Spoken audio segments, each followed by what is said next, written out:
Welcome to the channel, Darkness in the Night, **. Tonight, let me tell you about a small village hidden deep in a misty valley. A place no one dares to name once the sun goes down. People call it Lam Tui Village, but I call it the village with no way out. Rain had been falling since dawn, a slow, piercing drizzle that soaked through both soil and skin. The bamboo groves at the entrance of the village drooped low, their leaves brushing against the muddy path. The old Boz dog barked hoarsely all morning, then fell silent. Through the fog, something was seen, hanging in midair. A white shadow. Swaying. Drifting with the wind. As they approached, they saw a body. Completely soaked, wrapped in a white shroud. Feet not touching the ground. Beneath it, a puddle of black mud, rainwater mixed with blood. An old woman passing by froze, then screamed with a raspy voice. "Dear heavens, another one!" She collapsed, trembling, pointing at the bamboo above. That night, the whole village gathered at the communal hall. Oil lamps flickered weakly, incense smoke curled under the roof beams. Men sat in silence, only the sound of rain tapping on the tiles. A rough voice finally spoke. "That's 3 bodies now, all hanging from the same bamboo tree. Looks deliberate." Another man whispered, fear in his tone. "I swear, someone must have stirred up the old ritual, it's coming back." No one dared to say more. Thunder rumbled deep in the forest. At the far end of the village, Lan sat curled beside the fading fire. Its glow flickered across her gaunt face. On the altar, her late husband's photo shimmered in red light. She whispered softly, "Did you hear? Someone else died again." The house was silent, only the wind howling through the door cracks. Her voice broke. 3 people, all hanged the same way. I'm so scared, but no one dares to leave this place anymore." A sound outside. Clack, clack. Lan flinched and rushed to the door. The lamp's dim glow spilled onto the wet yard. No one there. Only a white cloth lying in the middle of the yard. Drenched in rain. She stepped back, lips trembling. Who's there?" No answer. But at the end of the lane, a faint blue light flickered, floating just above the ground. She held her breath. The light drifted slowly, weaving as if calling someone. Then a child's weak voice echoed in her mind. "Mom, I'm cold." Lan's tears welled up.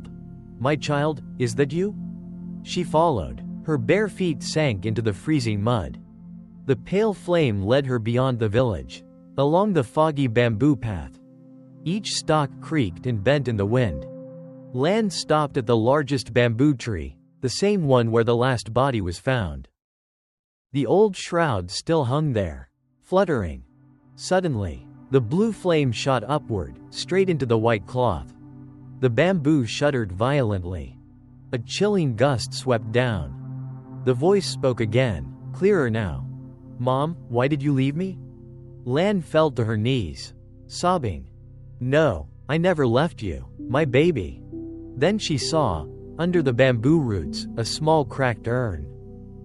Inside lay tiny white bones, soaked with rain, reeking of decay. Her trembling hand reached out. A swirl of white smoke rose, twisting into a face. But it wasn't her child, it was a woman with long wet hair, purple lips, and eyes wide like a serpent's. "Who dares disturb my bones?" The voice dragged like a cold wind. Lan screamed, crawling backward. Who are you?" The ghost slithered closer, whispering, "The bones are not white, the soul cannot rest." Then it vanished, leaving only the stench of burnt bone and a shrill laugh echoing through the rain. Lan awoke lying in the mud. Rain still poured. The urn beside her was shattered, the water murky and red. Around her, footprints and handprints pressed deep in the ground, dozens of them, as if many had crawled there before. She staggered up, trembling, muttering as she walked back to the village. "The white bones, they're real, it's come back." At dawn, villagers gathered at the bamboo grove. No body. Only a small child sitting in the mud, crying.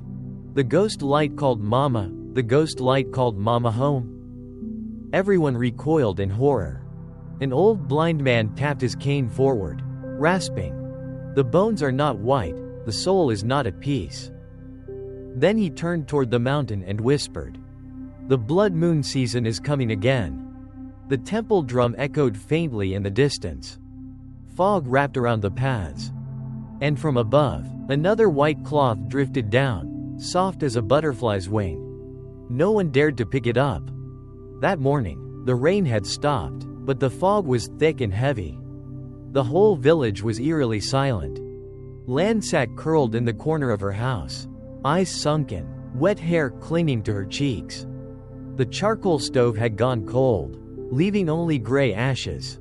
She murmured to herself, "It wasn't a dream, the bone urn is real." Footsteps echoed outside. A man's deep, steady voice called out, "Miss Lan, it's me, Keen. I need to ask you something." The door creaked open. A tall, slender man stood there, his shirt drenched, mud smeared on his face.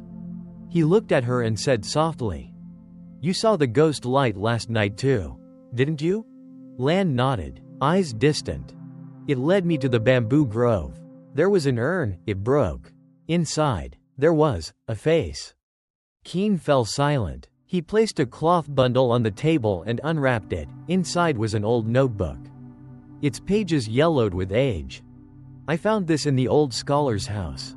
It records the ritual of the white bone urn. Whoever opens it the wrong way awakens the vengeful spirit." Lan's voice trembled. "You mean, someone in the village performed that ritual?"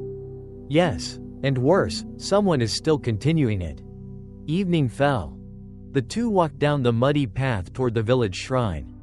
The shrine was small, its walls covered in moss. Half the roof collapsed. The wooden door was bound with rusty wire. Lan pushed it gently, it creaked open. The stench of damp earth and dead rats filled the air. Inside, the altar leaned to one side, faint incense smoke still drifting. At the statue's base lay several small earthen jars sealed with torn gold paper. Each one was marked with the letter X. Keen bent down, examining them closely, his face turning pale. Each urn holds a fragment of a dead soul. When there are 9, the ritual is complete. He pointed toward the corner of the table. "There are 6 already." Lan staggered, her hands trembling. Six people dead?" Keen nodded grimly. 3 more, and the entire village will be soul-locked. No one will escape. Suddenly, a faint sobbing sound filled the shrine, soft, like a child crying. Lan froze. "Did you hear that?" Keen listened. The sound came from a cracked urn right in front of them. A weak voice whispered from deep within, "Mom, help me."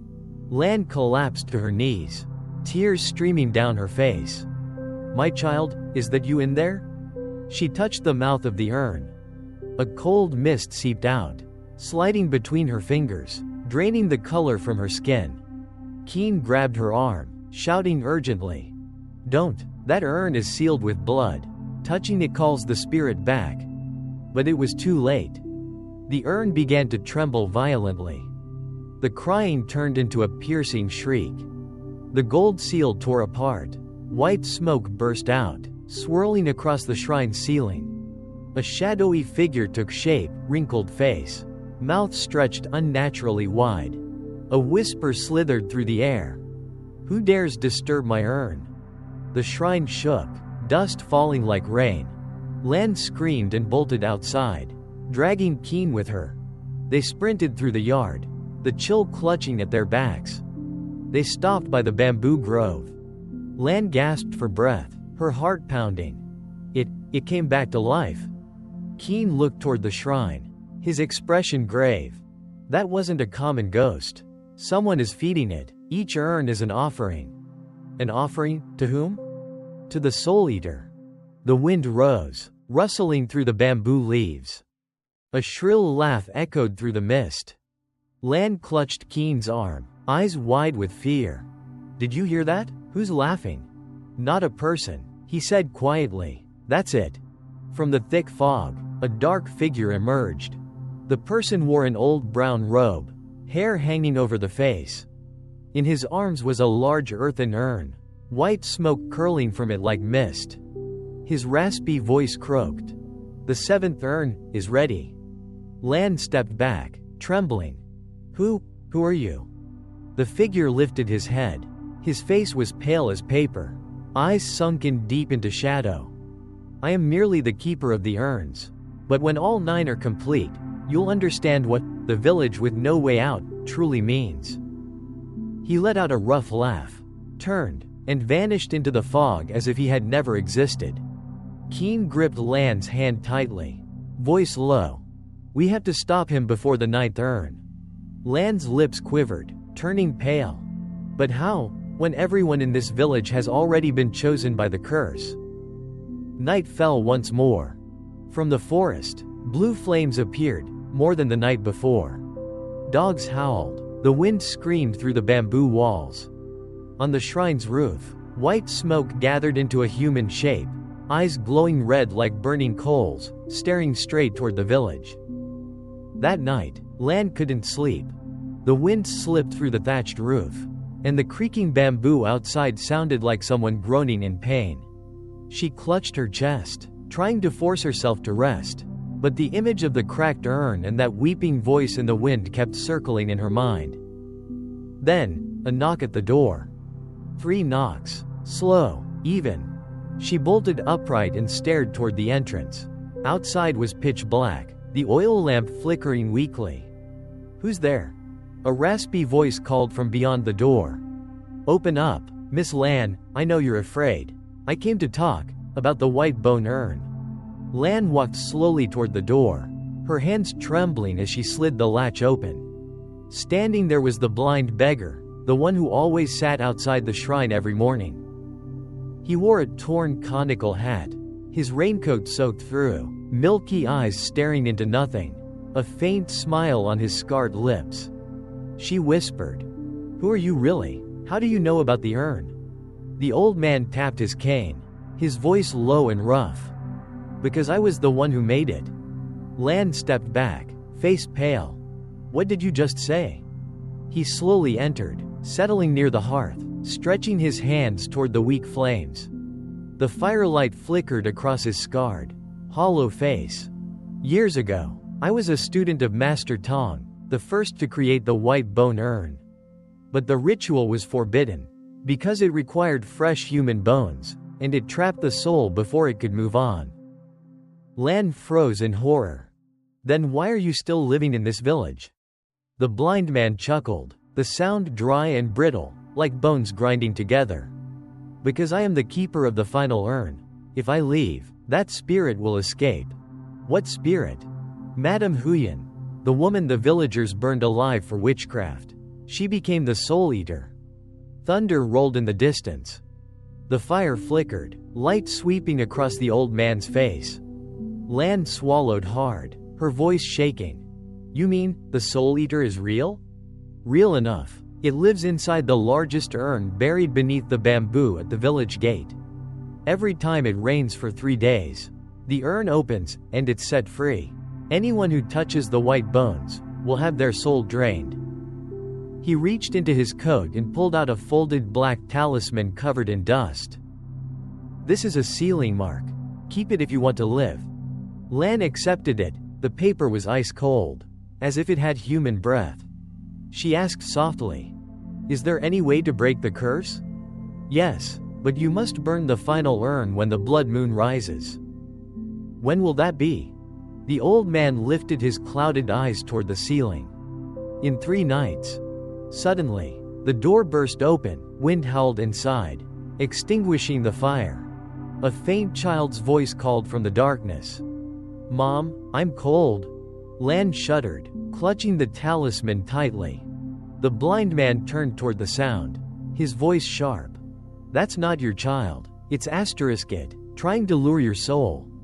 The voice outside stretched, blending with a high-pitched, mocking laugh. Lan dropped to her knees, terrified. "Please, help me. I can't take this anymore." The old man sighed, his tone weary. Helping you means helping myself. I may be blind, but I still hear the bones shifting in the soil every night. He continued slowly. Tomorrow night, I'll take you and Keen to the shrine. We must seal the 7 open urns before they all awaken, or no one in this village will survive. Dawn neared. The blind man left, his silhouette fading into the fog. Lan sat motionless, clutching the black talisman. A faint line of text began to appear across its surface, as if written by an unseen hand. Asterisk, when you burn the final urn, the ninth soul will call your name. She stared at the words, her spine tingling with dread. Outside, faint footsteps crunched over the wet ground, though no one was there. The door creaked open, wind gusting in and snatching the talisman from her hand. Lan ran out, shouting, "Wait, don't take it." But by the time she reached the porch, the talisman was already in the hand of a figure dressed in brown, face hidden beneath a hood. The person spoke slowly, voice hollow. "The blind man says to burn the urn, but if you do, you won't live either." Then he turned and walked toward the shrine, disappearing into the dense fog, leaving Lan frozen in place as light rain began to fall. That afternoon, dark clouds swallowed the sky. Villagers shut their doors early, no one dared to step outside. The wind carried a damp, metallic scent, like freshly spilled blood. From the hill, the off-key sound of gongs drifted from the old shrine, moaning as though summoning lost souls. Lan wrapped herself in a coat, clutching the talisman the blind man had given her, and hurried to Keen's house. Keen was smearing mud along the doorway, his face tense. Lan called out urgently. The blind man said tonight is the blood moon. We must seal the urns before dawn. Go to the shrine now? You know the villagers banned it since old Ba hanged himself there. I know, but if we don't go, the whole village will die. Keen looked toward the porch, wind rattling the thatched roof. I saw someone standing by the village gate this morning, wearing brown robes. Motionless. I think it's the man you met last night. Lan nodded softly. Yes, he took my paper. But I think he wants to break the curse too. Or maybe he's the spirit, wearing human skin. A faint scratching came from outside, like nails dragging across bamboo walls. Both froze, hearts pounding. The sound crept closer. Is someone out there? No reply, only a cold breath seeped through the door crack, followed by a sigh. Lan grabbed Keen's arm. We have to go, now. If we wait, it'll be too late. The path to the shrine twisted through the rain-soaked hillside. The bamboo on both sides whispered in the wind, like murmured prayers. Each step sank into the muddy ground, the stench of decay growing stronger. Lan held tightly to Keen's hand, refusing to look around. At the shrine gate, the rotten wooden doors were already open. The red moon broke through the clouds, casting light over the mossy stone courtyard. 7 earthen urns were arranged in a circle, each sealed with a white cloth and faded talisman markings. The blind man stood at the center, cane in hand, his face ghostly pale beneath the moonlight. You came, he said, his voice echoing low and hollow. Lan trembled. You said we must seal the urns tonight. What does that mean? We must bury them before the Soul Eater fully awakens. Has it awakened yet? The old man chuckled weakly. Halfway, I heard it crawling beneath the ground since dusk. They began digging pits around the courtyard. The soil was wet and soft, but the deeper they dug, the stronger the foul stench became. Lan leaned closer. A fragment of white bone jutted from the mud. She gasped and stumbled back. What is that? The blind man spoke quietly. The remains of those sacrificed to the urns. Keen dropped his shovel, face pale. God? Who could be so cruel? Suddenly, one of the urns began to shake. A rattling sound echoed, the cloth on top pulsing. Lan cried out. It's opening. The blind man shouted.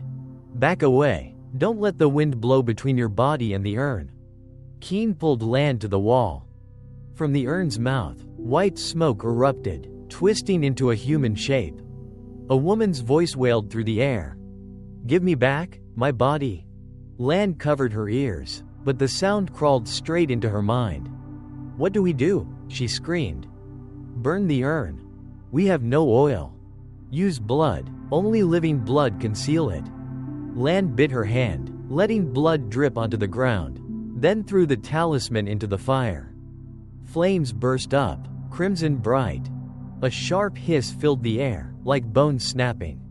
The smoke cleared, the wind stilled. The urn cracked open, then shattered. Silence blanketed the courtyard. The blind man collapsed, gasping. "One urn, done." Keen helped him up, panicked. "There are 6 left. How will we finish in time?" "We won't," the old man rasped. "The blood moon is about to cast its shadow."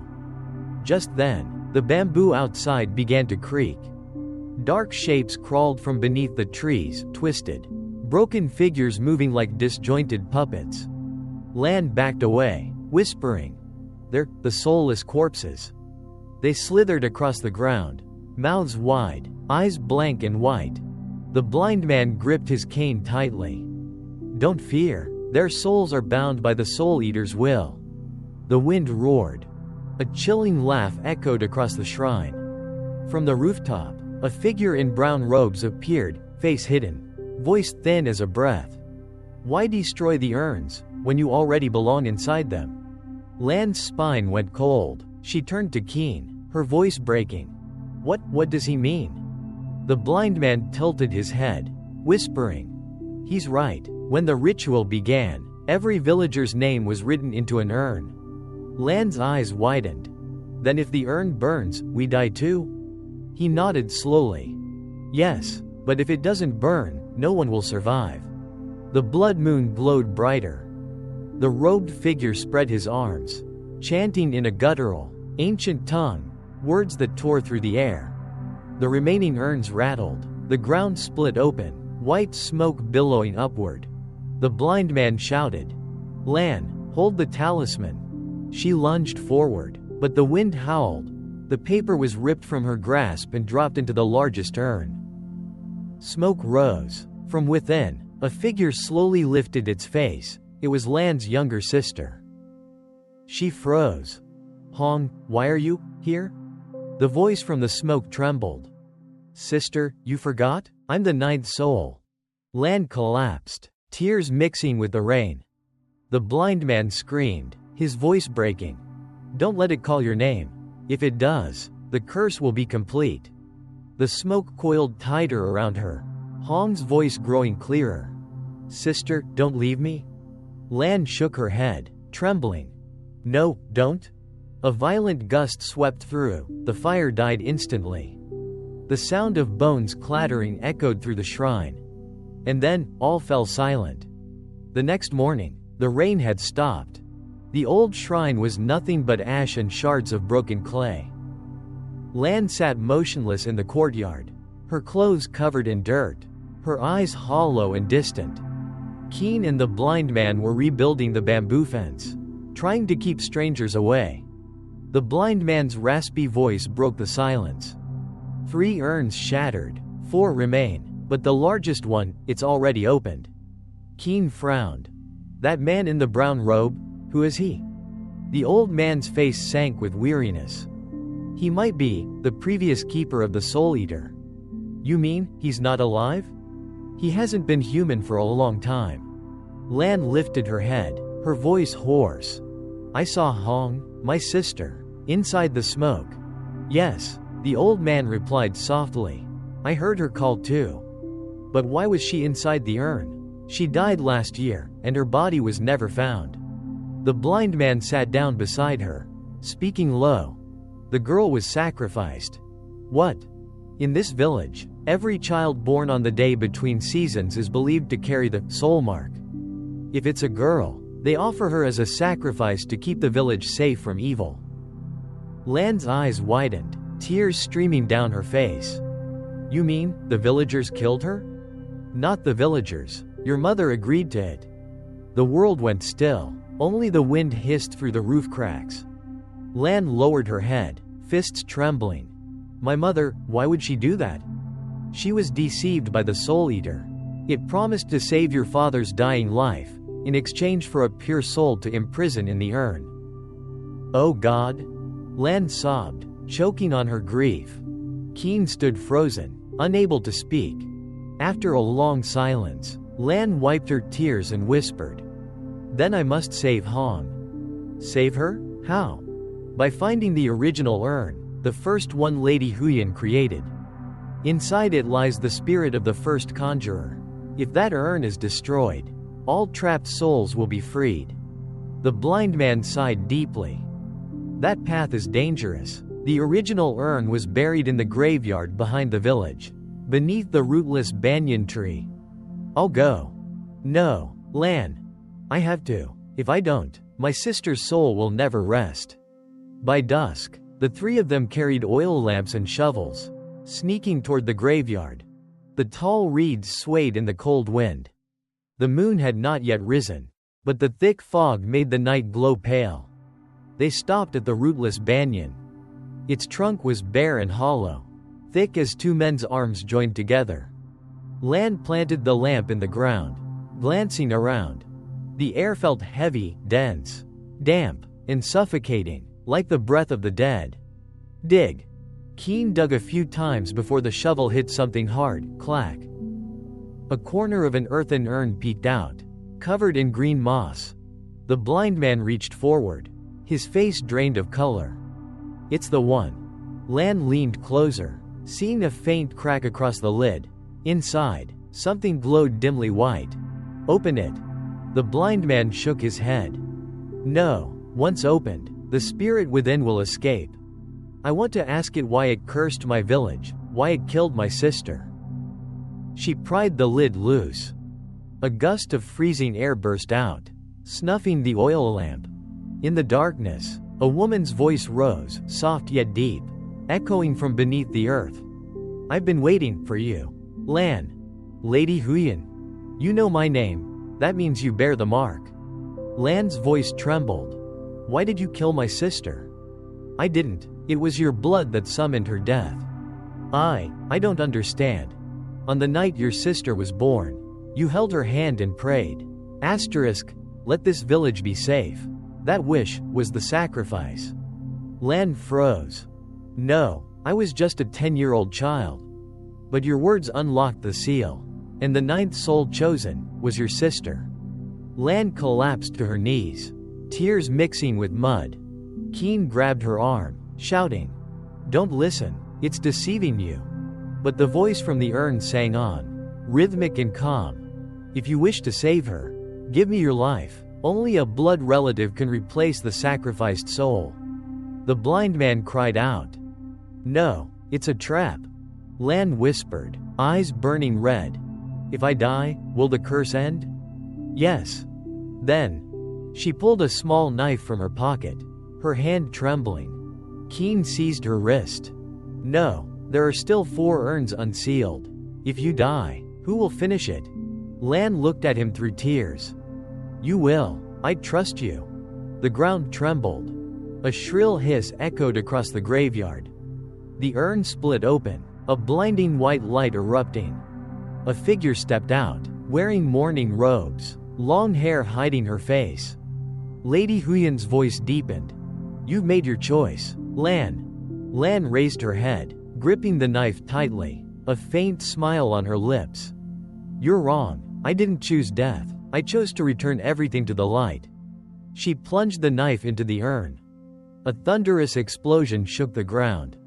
The entire graveyard blazed with light, wind scattering ash and soil. When it was over, 3 figures lay among the ruins, the urn shattered, the smoke gone. But beneath the banyan's roots, blood soaked into the earth. And on Lan's chest, a mark appeared, shaped like an urn, glowing faintly red. The sky turned black, rain pouring down in torrents. Lan woke up, her head pounding like a hammer. Mud clung to her skin, her hands trembled, and the blood on the knife had dried to a dark crust. Beside her, the blind man lay unconscious while Keen shook her frantically, his voice hoarse. Lan, wake up, please. Lan opened her eyes, dazed. The banyan tree was now nothing but a charred stump. The urn had shattered, the white smoke gone, though the stench of burnt bone still lingered in the air. What happened? She asked weakly. You stabbed the urn. Then fainted, Keen said. After that, I saw white light spreading everywhere, and something crawling up from the ground. Something? Keen shuddered. I don't know, but when I pulled you away, a hand grabbed my leg. It was freezing cold. Lan looked down. Keen's ankle was ringed with dark bruises, like fingers had gripped it tightly. She touched the mark and felt a chill shoot up her spine. The wind howled, bending the reeds flat. Then, from somewhere unseen, a woman's voice echoed. You opened the gate, so I have returned. Lan lifted her face to the rain. Who's there? You know who I am. Lan. Lady Huyen. Yes, I owe you, for setting me free. Now, I'll return to you, the piece of soul you've been missing. The wind swirled, forming a vortex around her. Lan collapsed, clutching her head, screaming in pain. Keen grabbed her shoulders, panicking. Lan, what's happening to you? She gasped, cold sweat running down her neck. Someone's whispering in my mind. What are they saying? They say, I must finish her curse. The blind man stirred awake and staggered toward them, his voice rough over the roar of the rain. Don't listen. Once Lady Huyen enters your body, you'll no longer be yourself. Lan looked up, her eyes shimmered faintly red under the lightning. If I don't stop her, she'll destroy the village. If you let her in, she'll destroy you first. Suddenly, the ground split open, releasing a stream of white smoke that reeked of rot. The blind man's face went pale. Back, it's the fourth spirit urn, it's opening. Keen pulled Lan back, but the smoke had already coiled around her neck. Within the haze, a woman's figure appeared, dressed in mourning robes. Long hair hanging loose, face white as ash, lips curved in a grin. You're prettier than I imagined. Lan, your blood suits the ritual perfectly. Lan trembled, trying to pull away, but the smoke tightened. What do you want? I want you to see what I endured. The world around Lan went black. Suddenly, she stood in Lam Tui village, but not as she knew it. The houses were ancient, villagers dressed in brown robes, torches in hand. They surrounded a woman bound to a post in the courtyard, Lady Huyen. A man shouted, This witch brewed bone urns and cursed our people. Burn her. Flames roared. Lady Huyen laughed, her voice rasping. You think fire will end me? I'll return, through the blood of my own line. Then her eyes locked onto Lan's. They glowed red, the face twisting into a snarl. You are my descendant. Lan.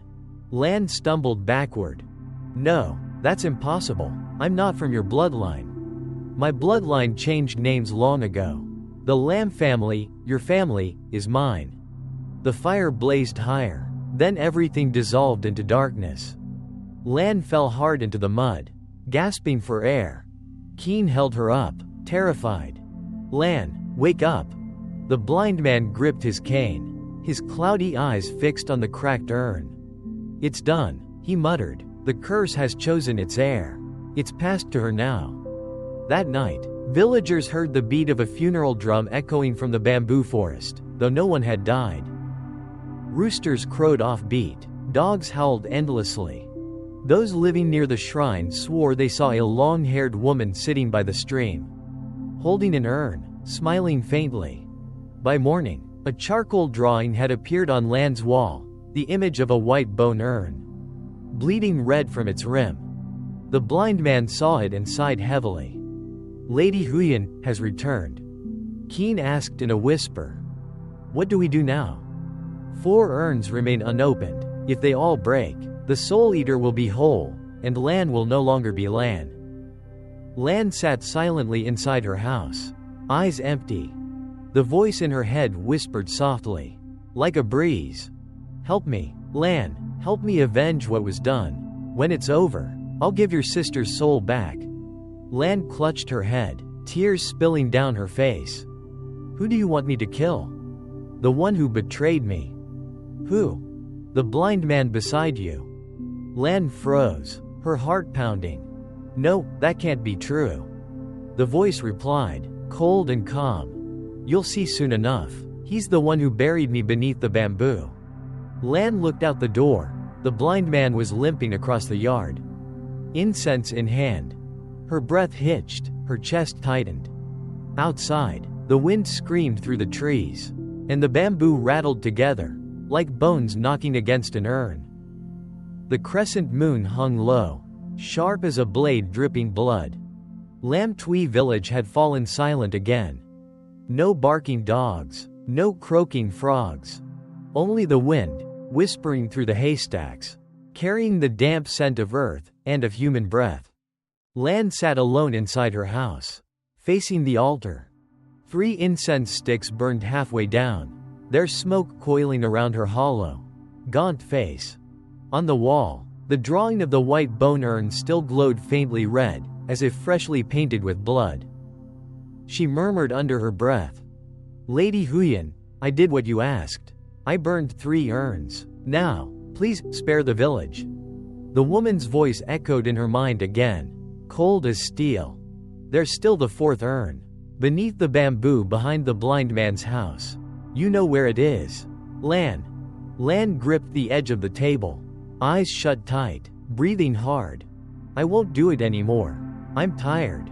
You have no choice. If you don't open that urn, your sister will never wake. You promised you'd save her, didn't you? Yes, but in return, you must continue. Lan rose to her feet, legs trembling. Outside, a light drizzle fell. Fireflies drifted through the air, hundreds of them, flickering like eyes watching her every move. At Keen's house, an oil lamp flickered weakly. He was still awake, flipping through the old journal in search of clues about the white bone urns. The handwriting inside trembled. Asterisk, years ago. The final keeper of the urn was Lam Nook, the blind man. Keen froze. The old man, he was the last keeper? A cold gust blew through the room, the flame sputtering before going out. In the dark, he heard the rhythmic tapping of a cane on the porch. Who's there? No answer, only the rustle of bamboo leaves. He raised his flashlight, the beam shaking. Behind the bamboo, a figure stood, small, hunched, hair matted and wet, facing away. Who are you? The figure tilted its head, voice rasping like gravel. You're searching for the urn, aren't you, Keen? He stumbled back, heart hammering. Who said that? Ask carefully, ask where the urn is buried. The figure turned around, its face pale as chalk, eyeless, with 2 black, bleeding sockets. Keen screamed and bolted inside, tripping and hitting his head against the table. When he woke, dawn had come. Outside, wet footprints stretched from the bamboo grove all the way to his doorstep. That morning, the village buzzed with uneasy whispers. Old Fuck, the gravekeeper, came running, his voice shaking. Last night I saw someone digging under the bamboo behind the blind man's house. Digging? Aye, the soil's still wet, and that ground's cursed. Anyone who touches it gets sick. Hearing this, Keen ran straight there. He found the earth torn apart, and in the mud lay the rim of a small earthen urn. Green with moss. Carved into its lid was a single word, asterisk, soul. As he leaned closer, a thin hand gripped his shoulder. The blind man was standing behind him, silent and pale. Don't touch it, he said. Why? Because if it opens, the whole village dies. Keen swallowed hard, eyes still fixed on the urn. You're the one who hid it here, aren't you? The old man said nothing. You were one of the ones who forged them, weren't you? He nodded slowly. Yes, but I buried it half my life to keep this village safe. Now someone is trying to awaken it. It's Lan, isn't it? The blind man gripped his cane tightly, voice trembling. She's possessed. If we don't save her soon, she'll become the vessel of the Soul Eater. By dusk, the fog grew thick as a wet shroud. Keen pulled on his raincoat, following the blind man toward the old shrine. They crossed a shallow stream, the water murky and brown. Floating downstream were bamboo dolls, crude, broken faces with black glass eyes staring up at them. "Did you make these?" Keen asked. "No," the old man said grimly. "The dead did. Each doll is a wandering soul. So when the urn opens, they will all awaken." The muffled beat of a funeral drum echoed somewhere in the distance, deep, heavy, endless. The blind man stopped, turning his clouded eyes toward the bamboo forest. "It's begun." Keen followed his gaze. A pale white glow crept along the bamboo trunks, like ghost fire crawling up their skin. Within the mist, a figure appeared, long hair soaked, mourning robes clinging to her body, back turned to them. It was Lan. Keen trembled. "Lan," he shouted. No reply. She raised her arm and pointed toward them. Behind her, the ground split open, a massive urn pushing up through the earth, blood oozing around its rim. The blind man cried out, "Don't let it open." But it was too late. The lid popped with a asterisk crack, and from within, hundreds of white hands shot out, grabbing Lan's legs, dragging her downward. Keen lunged forward, but the wind roared so fiercely he couldn't move. Lady Huyen's voice thundered across the forest. 3 urns remain, and soon, Lam Tui will be mine." That night, the village went dark. Every house locked its doors, no one dared step outside. Yet through the wind, everyone heard it, a voice calling softly, "Lan, Lan." And across the misty fields, a lone woman walked slowly by, hair dripping wet, eyes empty, clutching an urn close to her chest. That morning, the rain had just stopped, but a heavy mist still blanketed the land. Villagers gathered along the stream, whispering and pointing. Dozens of bamboo dolls floated on the water, each one with a paper face smeared in black ink, eyes hollow and sunken. But what chilled everyone to the bone was that the dolls all bore the faces of the villagers themselves. An old woman stammered, her hands trembling. Look, that doll, it looks just like Bay, the duck herder." Another shouted, panic rising. "You're right, where is he? Has anyone seen Bay since yesterday?" No one answered. The wind stirred, spinning the dolls slowly in the current, as if they were smiling. The rippling water murmured like soft voices in conversation. At the far end of the bank, Lan sat motionless, her mourning clothes drenched.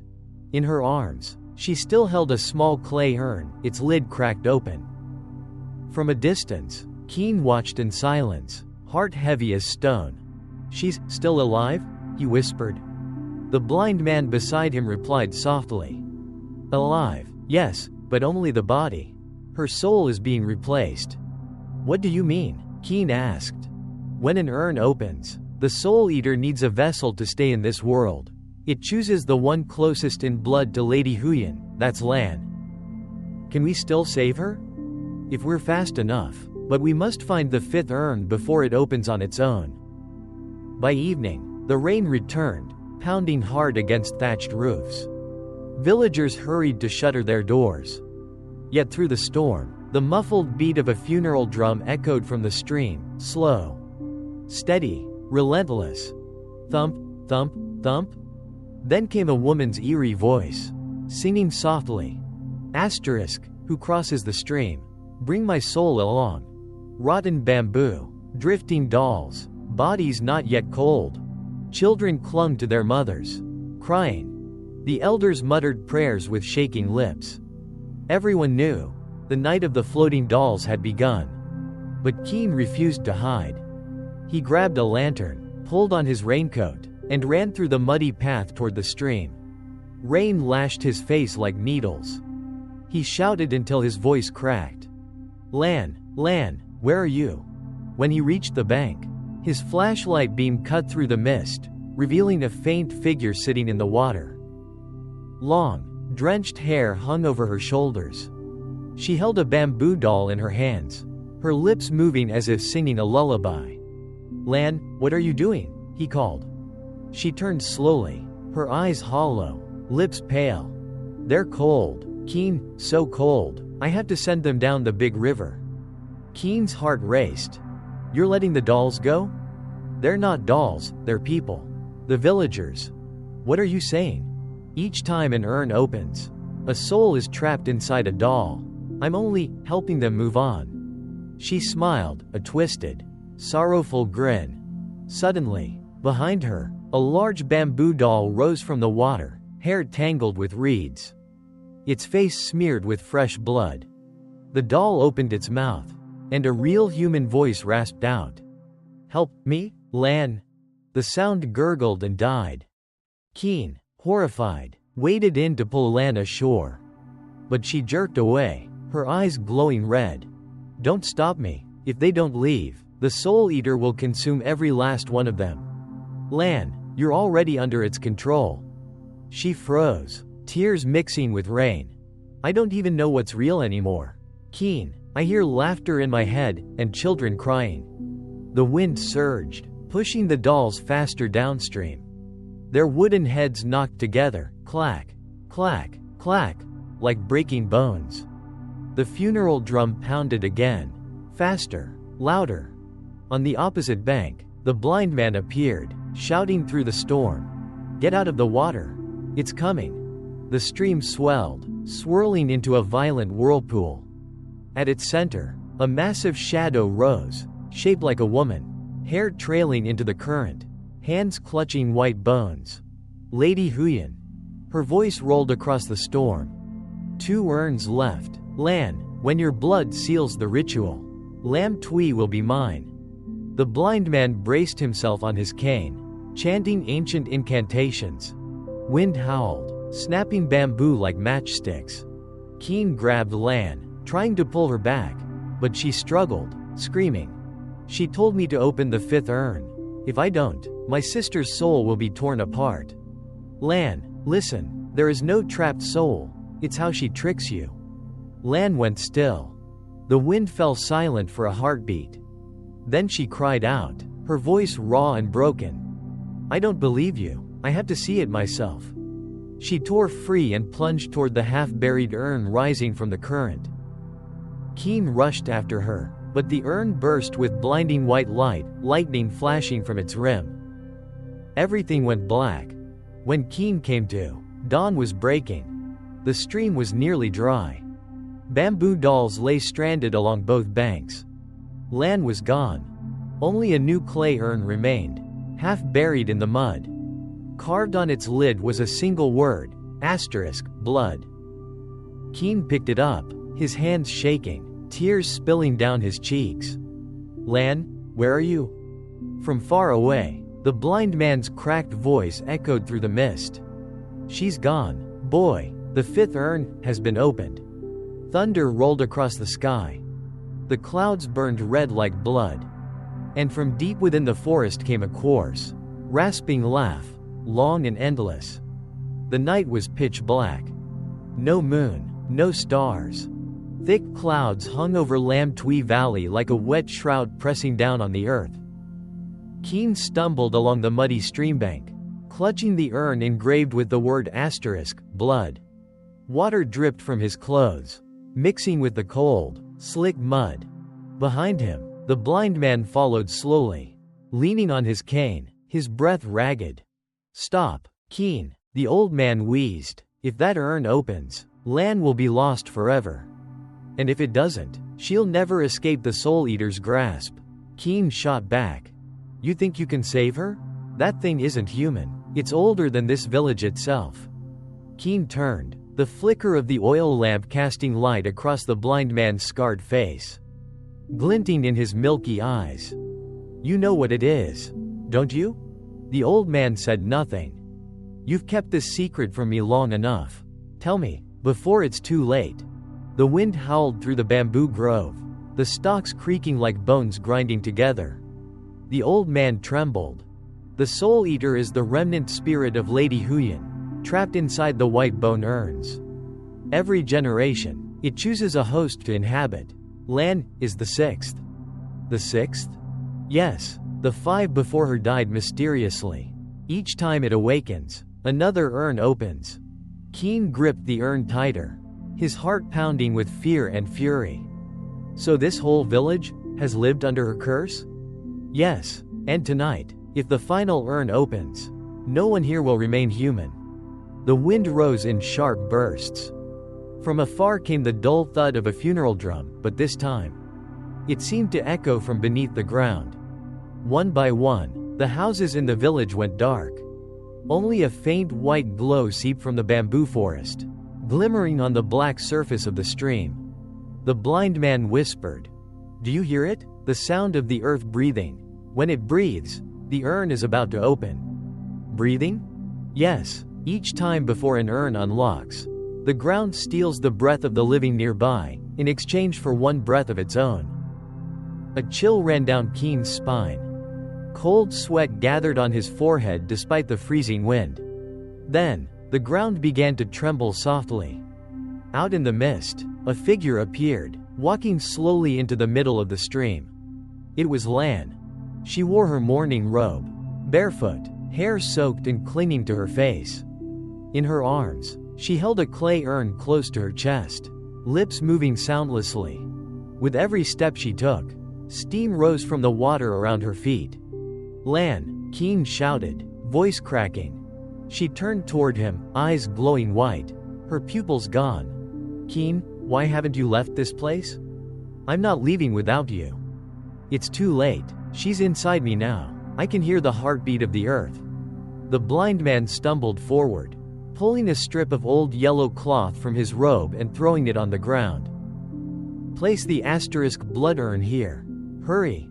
Keen obeyed, setting it down, but the ground split open instantly. Thick black smoke erupted upward, hissing like burning coal.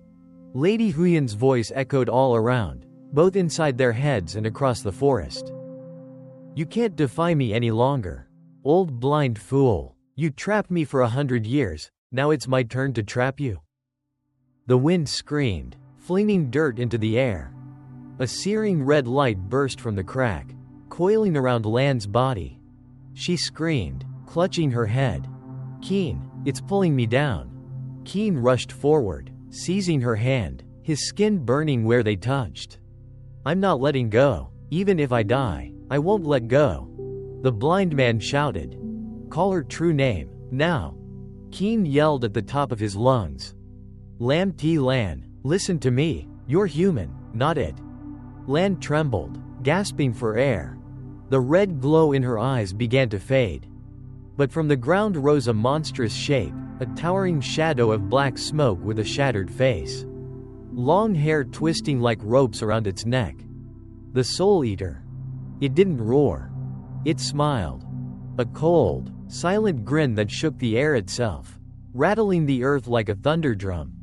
Keen fell to his knees, ears ringing. The blind man chanted frantically, reciting an ancient spell.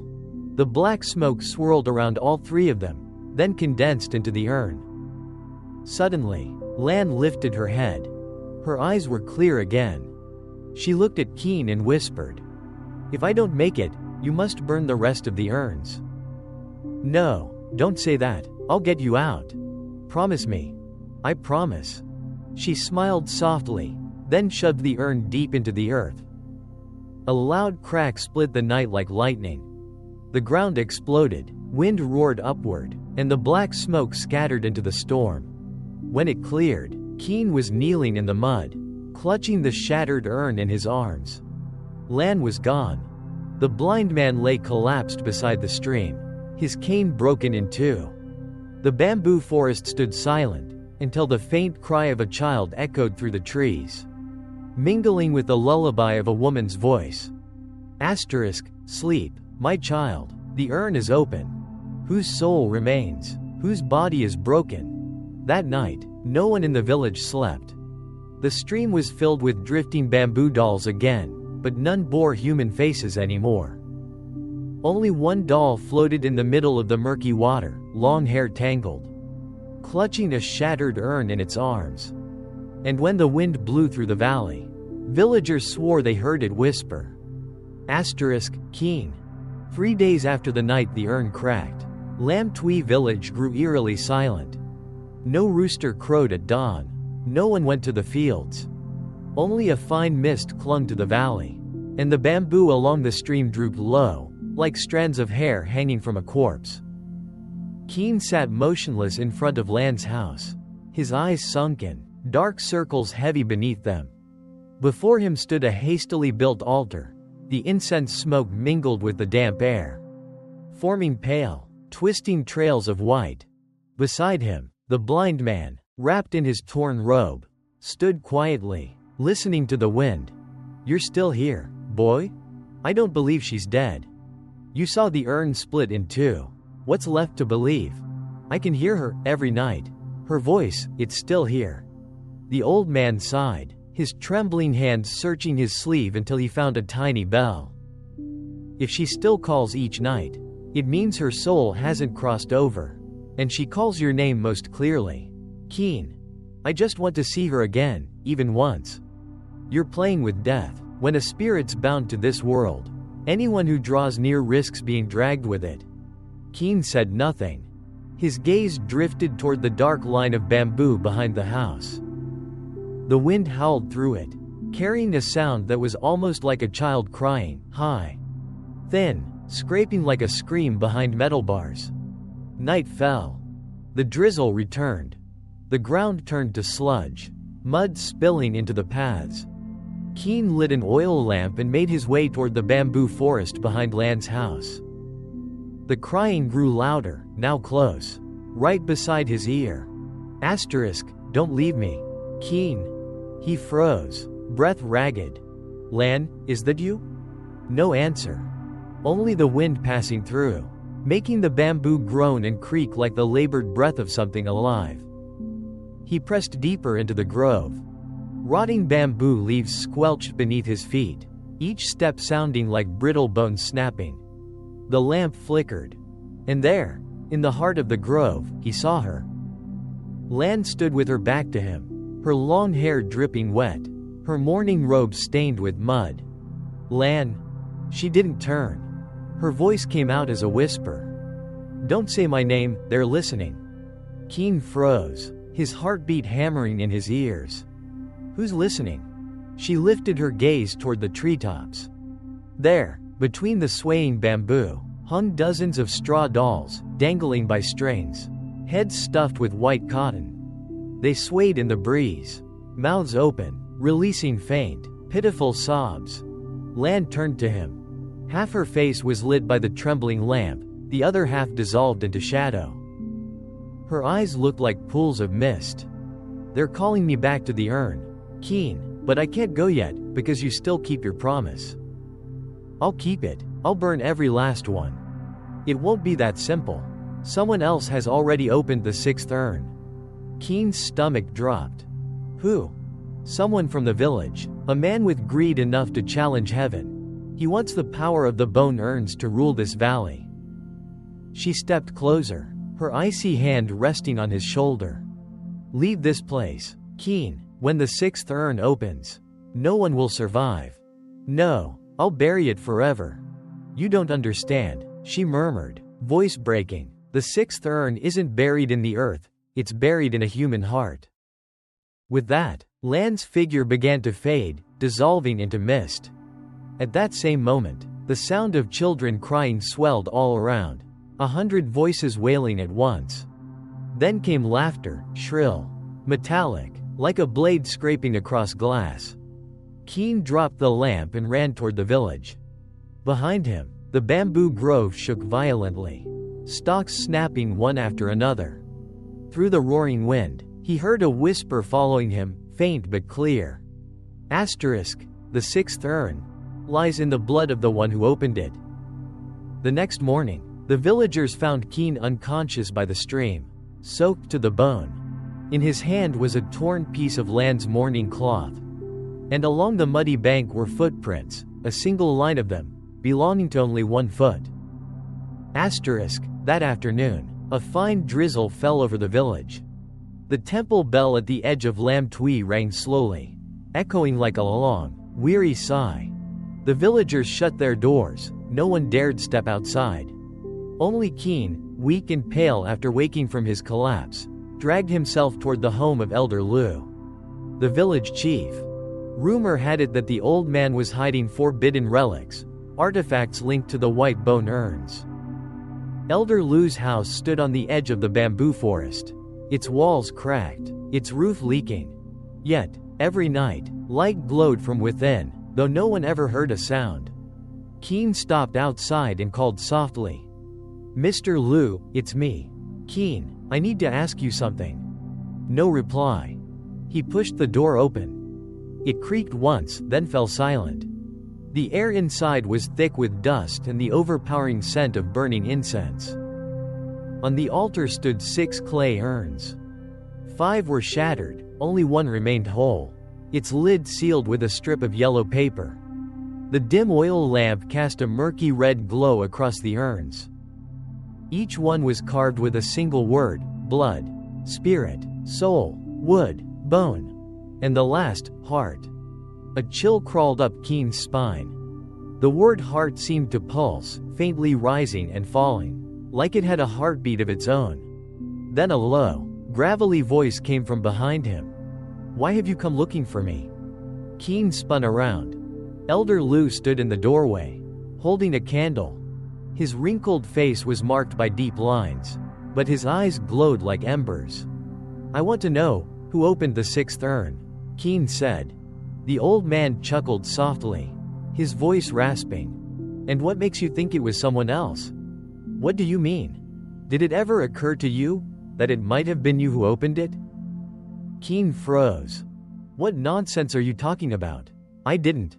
"Oh, but you did. You held the asterisk blood urn, didn't you? The moment you touched it, it chose you."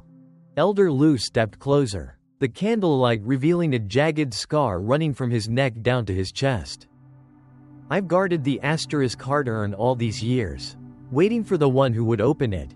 I never imagined it would be you." Keen backed away, trembling. "What are you planning to do? Finish what our ancestors began? You think the curse was meant to punish this village?"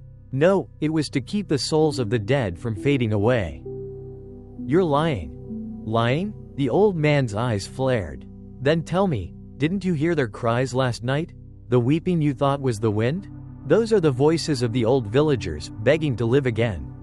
Keen. Sweat ran cold down Keen's back. Live again by stealing other people's souls? Every generation must pay a price. I paid mine, but now, I'm old. The urn needs someone new. With that, Elder Lu set down the candle and turned to the altar. He lifted the asterisk heart urn, his voice trembling with reverence. "The 6th urn, heart, can only be opened by the blood of the one who bears blood. And that, Keen, is you." Keen's eyes widened. The yellow paper seal on the lid began to smolder on its own, curling into ash.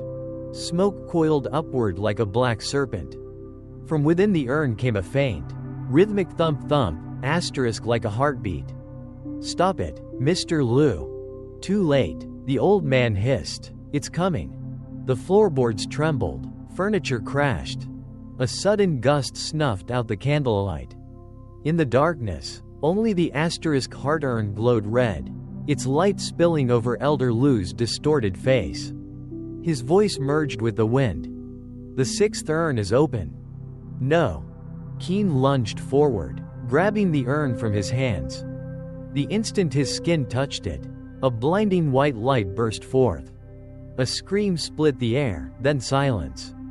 When Keen opened his eyes, Elder Lu lay sprawled on the floor, his lips still moving.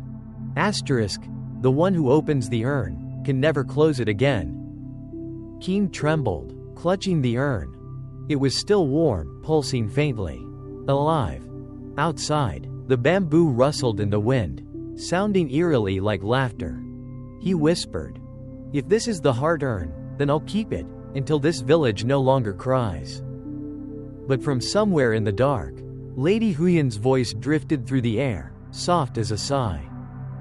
Asterisk, to keep the urn, is to keep me. Asterisk, after that night, half the roof of Elder Lu's house was torn off by the wind.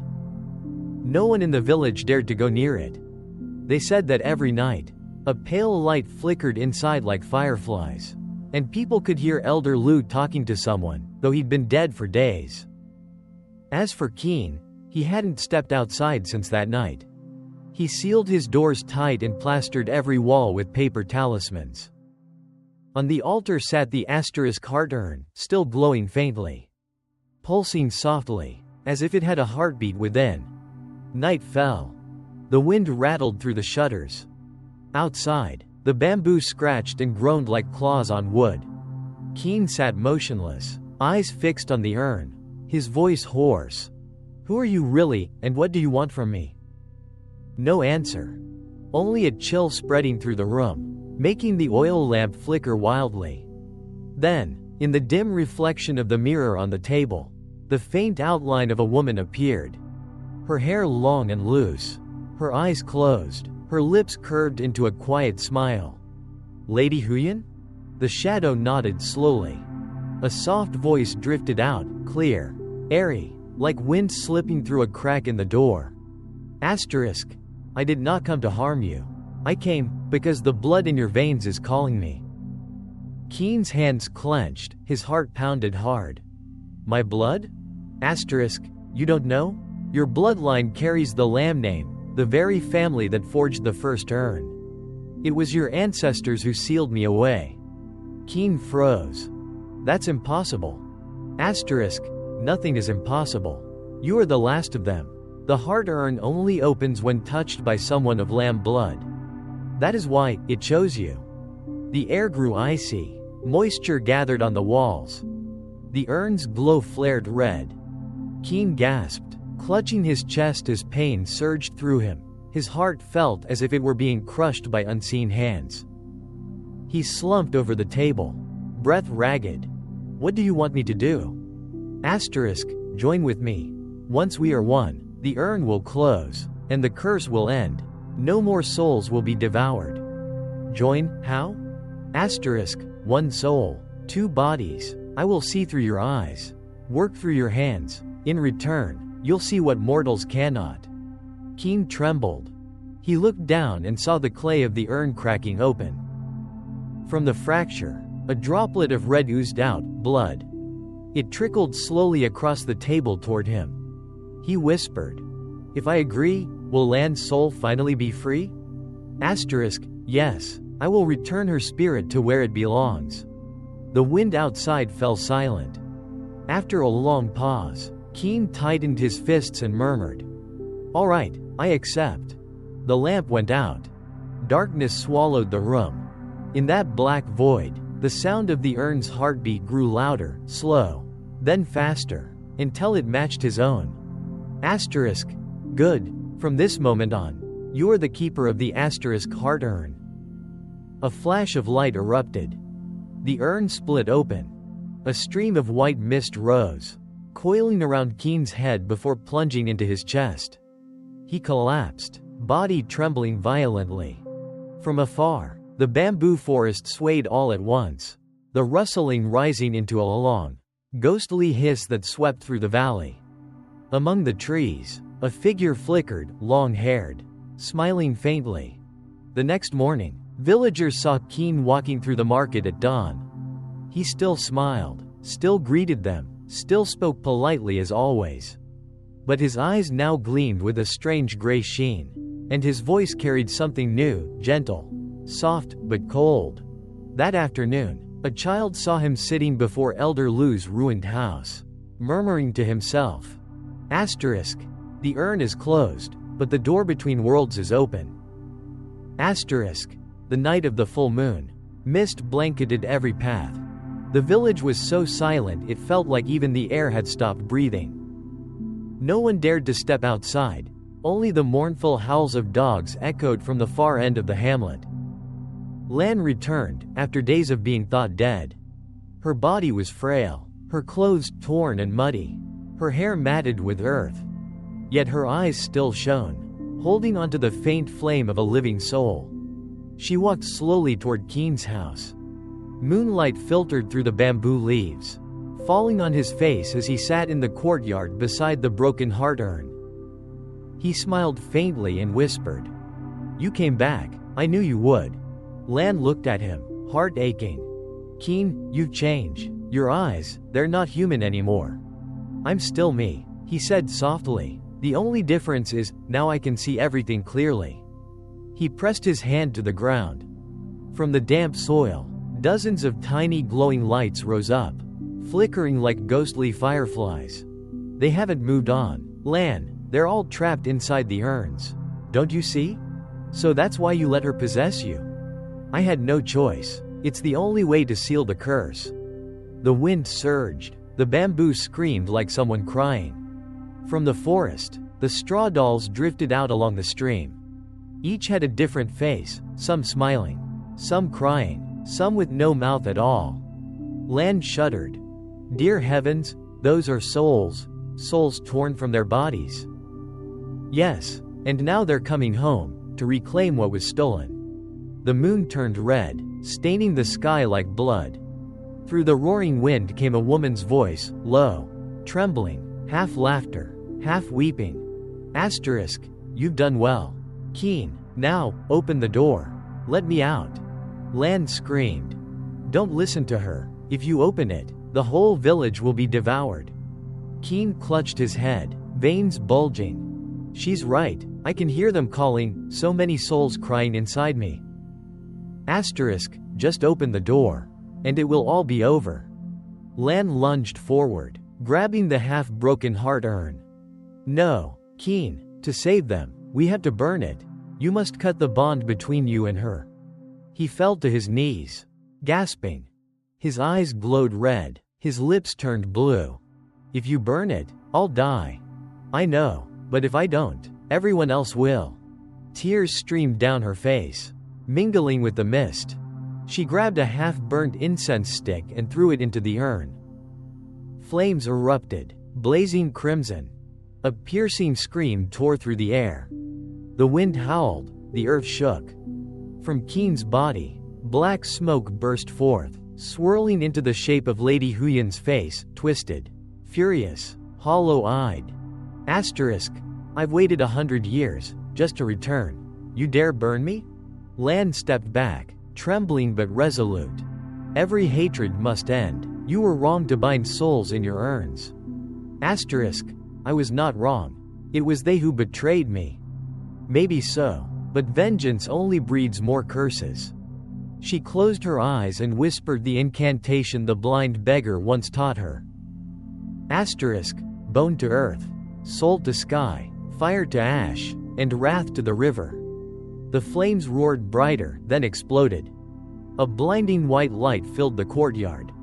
When it faded, dust settled over everything. Keen lay still, a faint smile on his lips, as though relieved of a great burden. Lady Huyan's form dissolved into smoke and vanished. The red moon faded to gold. The mist lifted. Soft lights rose into the sky, free souls drifting outward until they disappeared among the clouds. Lan knelt beside Keen's body and whispered, You did it, Lam Tui village is free. A rooster crowed for the first time in days. Far away, villagers opened their doors, looking out to find a clear blue sky and clean air, free of the stench of death. Only a half-burnt house remained, and scattered white ashes where the urn had been. Years later, people said that on nights of the full moon, a man could still be seen sitting by the stream, playing with straw dolls.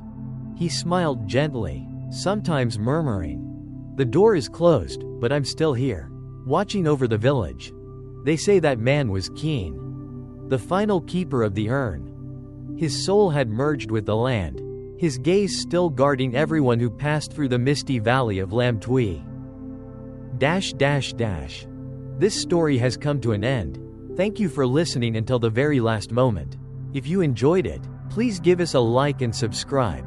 It means a great deal to us and helps our channel continue creating more thrilling ghost stories for you to enjoy. If you have any questions or notice any inconsistencies in the tale, feel free to comment below. Thank you for watching, and we, Bong Toi Trong Dem, will see you in the next story. Disclaimer.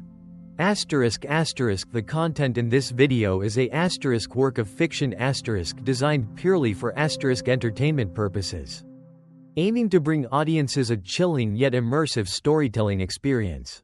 We do not promote superstition, nor encourage any dangerous or occult practices mentioned in the story. Any resemblance to real individuals, places, or events is purely coincidental. We sincerely thank our viewers for supporting *Bong Toi Trong Dem.